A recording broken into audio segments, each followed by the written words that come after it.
Assalamualaikum warahmatullahi wabarakatuh. Perkenalkan, nama saya Vanessa Syafitri dari kelas B Manajemen Dakwah dengan NPM 2241030009.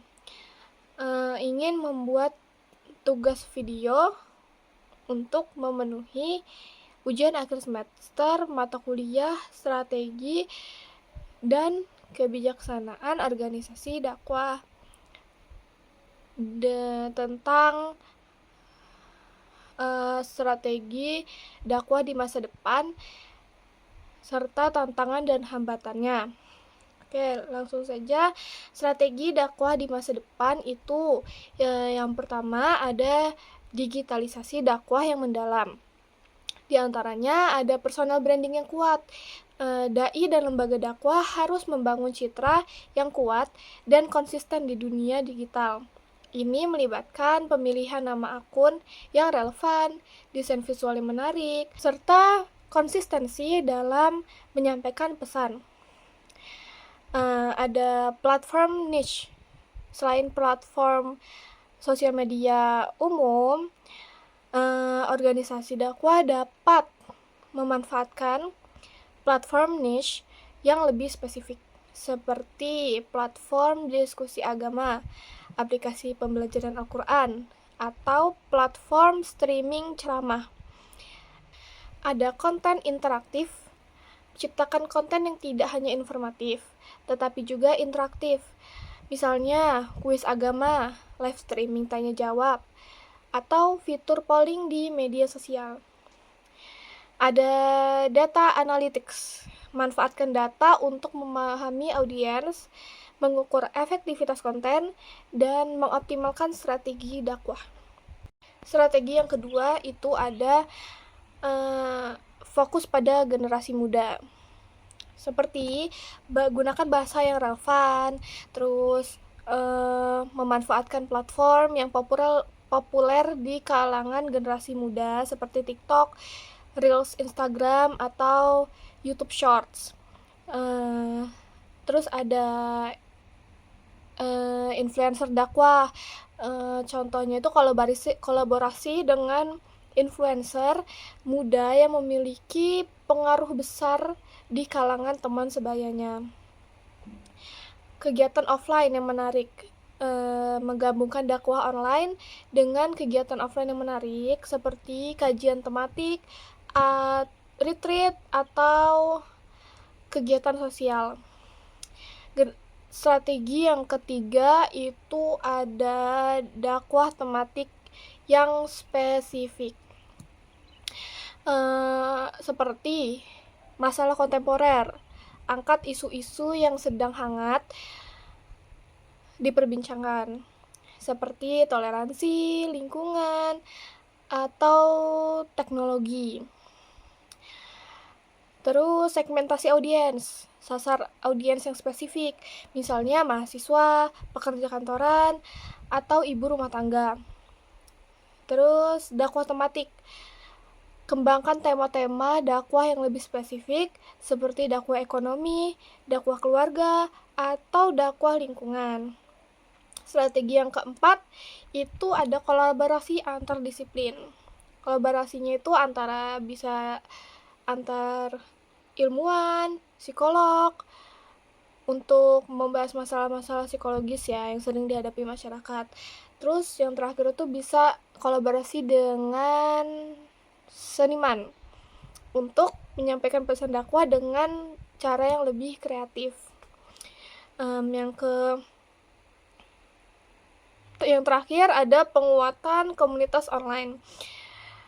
Contohnya bikin grup diskusi untuk membahas berbagai topik keagamaan, terus forum tanya jawab untuk dikelola oleh para ahli agama. Yang terakhir ada kegiatan bersama, organisir kegiatan online bersama seperti kajian bersama, tadarus bersama, atau lomba-lomba keagamaan bersama. Selanjutnya ada tantangan dan hambatan dalam berdakwah. Yang pertama itu ada disinformasi dan hoax. Informasi yang salah atau tidak benar dapat menyebar dengan sangat cepat melalui media sosial. Yang kedua ada sekularisme dan liberalisme. Nilai-nilai sekularisme dan liberalisme yang dari budaya barat semakin menguat dan menjadi tantangan bagi nilai-nilai agama. Yang ketiga ada perkembangan teknologi. Penggunaan gadget yang berlebihan dapat mengalihkan perhatian dan kegiatan dari pembelajaran agama. Yang keempat ada pluralisme.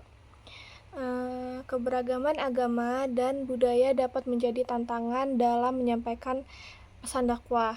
Yang kelima ada ekstremisme. Contohnya itu radikalisme dan kekerasan. Tindak kekerasan yang dilakukan atas nama agama dapat menimbulkan ketakutan dan kebencian. Hambatan internal dalam dakwah itu ada kurangnya ilmu pengetahuan agama. Yang pertama. Yang kedua, kurangnya keterampilan komunikasi. Yang ketiga, kurangnya motivasi. Yang keempat, penguatan literasi digital. Yang kelima, peningkatan kualitas dai. Bekali dai dengan ilmu pengetahuan agama yang komprehensif dan keterampilan komunikasi yang baik. Kebijakan menghadapi isu kontroversial.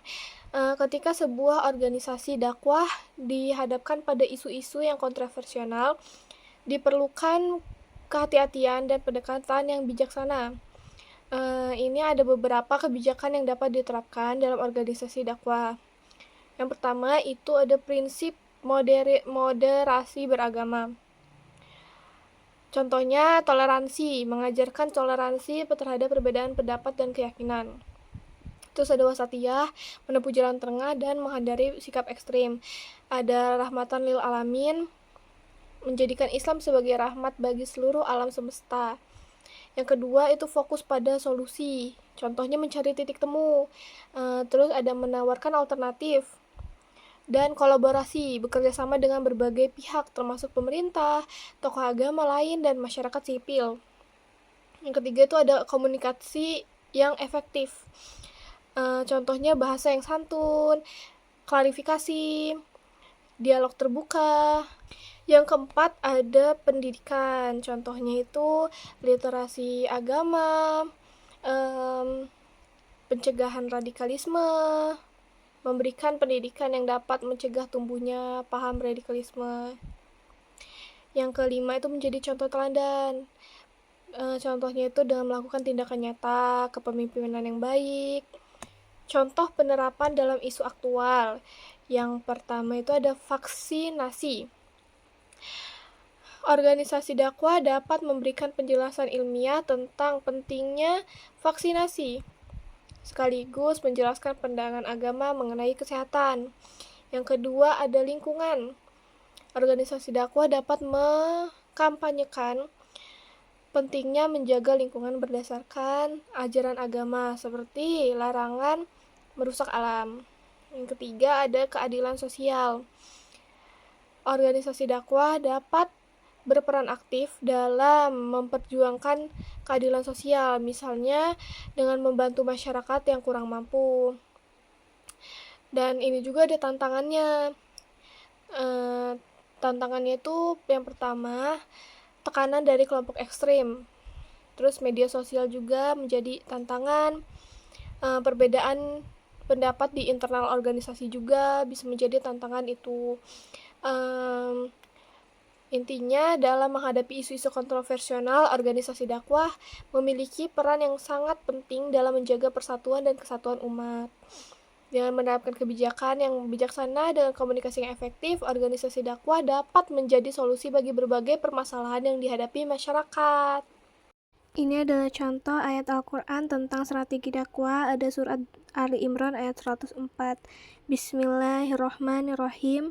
Wal takum minkum ummatu yad'una ilal khairi wa ya'muruna bil ma'rufi wa yanhauna 'anil munkar wa ulaika humul muflihun. yang artinya hendaklah ada di antara kamu segolongan orang yang menyeru kepada kebajikan, menyeru berbuat yang ma'ruf dan mencegah dari yang mungkar. Mereka itulah orang-orang yang beruntung. A'udzu billahi minasyaitonir rajim. Bismillahirrahmanirrahim. Iqtaraba lin-nasi hisabuhum wa hum fi ghaflatin mu'ridun. Ma ya'tihim min zikrin min rabbihim muhdasin ila sama'uhu wa hum yal'abun. Lahiyatan qulubuhum wa asarrun najwal lazina dolamu hal haza illa basyarum mislukum afata'tuna sihra wa antum tubshirun.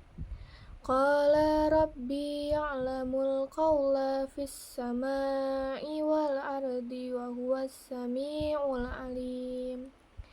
Bal qalu adghasu ahlamim bahlif tarahu bal huwa syair falyatina bi ayatin kama ursilal awalun. Ma amanat qablahum min qaryatin ahlaknaha afa'uhum yu'minun. Wa ma arsalna qablaka ila rijalan nuhi ilaihim fas'alu ahla zikri in kuntum la ta'lamun. Wa ma ja'alnahum jazadan la ya'kuluna ta'ama wa ma kanu khalidin. Summa sadaqnahumul wa'da fa'ajaynahum wa man nasha'u wa akhlaqnal musrifin. Laqad anzalna ilaikum kitaban fihi zikrukum afala ta'qilun. Wa kam kashamna min qaryatin kanat zalimatan wa ansha'na ba'daha qauman akharin. Falamma ahassu ba'sana iza hum minha yarkudun. La tarkudu warji'u ila ma utriftum fihi wa masakinikum la'allakum tus'alun. Qalu ya wailana inna kunna zalimin. Fama zalat tilka da'wahum hatta ja'alnahum hashidan khamidin. Wa ma khalaqnas samaa'a wal arda wa ma bainahuma la'ibin. Law aradna an nattakhiza lawhan latakhaznahu min ladunna in kunna fa'ilin. Bal naqzifu bil haqqi 'alal bathili fayadmaghu fa iza huwa zahiq. Walakumul wailu mimma tasifun. Walahu man fis samawati wal ard wa man indahu la yastakbiruna an ibadatihi wa la yastahshirun. Yusabbihuna al-laila wa nahara la yafturun. Amittakazu alihatan minal ardi hum yunshirun. Law kana fihima alihatun illa Allahu lafasadata. Fasubhanallahi rabbil arsyi amma yasifun. La yus'alu amma yaf'alu wa hum yus'alun. Sadaqallahul azim.